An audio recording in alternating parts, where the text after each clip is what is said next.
Attitude আলাও তোমাকে সালাম করবে, শুধুমাত্র এই 5টি কথা জেনে নাও। নাম্বার 1, কেউ যদি তোমাকে ইগনোর করে তাহলে তুমিও তাকে পুরোপুরি ইগনোর করো।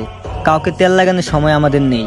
নাম্বার 2, নিজের অভাবের কথা অন্যকে বলা বন্ধ করো, নাহলে শুধু মজার পাত্র হয়েই থেকে যাবে। নাম্বার 3, নিজের থেকে ধনী বা কোনো নেতার কাছে হাত জোর করা বন্ধ করো, তুমি কারো বাপের চাকর না। নাম্বার 4, নিজের মুখটাকে একটু বন্ধ রাখার চেষ্টা করো, তুমি আগামীতে কি করতে চলেছো এটা কাউকেই বলবে না। নাম্বার 5, নিজের কমতিটাকে সিক্রেট রাখো তোমার বিশেষ বন্ধুদের থেকেও, চাইলে ফলো করে নিতে পারো, তোমার লাইফ চেঞ্জ করে দেবো।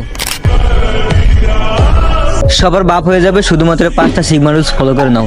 নাম্বার 1, নিজের হাতকে পকেটে রেখে রাস্তাঘাটে চলাফেরা করবে না। নাম্বার 2, নিচে দেখে অথবা কারোর সাথে শরম করে কথা বলবে না, চোখে চোখ রেখে কথা বলো। নাম্বার 3, সামনে দেখে কাঁধকে হালকা পিছে করে সবসময় চলাফেরা করো। নাম্বার 4, হালকা লম্বা করে হাঁটো, আপনাকে অন্যদের থেকে বেটার লাগবে। নাম্বার 5, আপনি আগামীতে কি করতে চলেছেন এটা কাউকে বলবেন না। আর হ্যাঁ, আমি জানি আপনি এই কথাগুলো বলে যাবেন, তাই আমার ভিডিওটি সেভ করে নেন।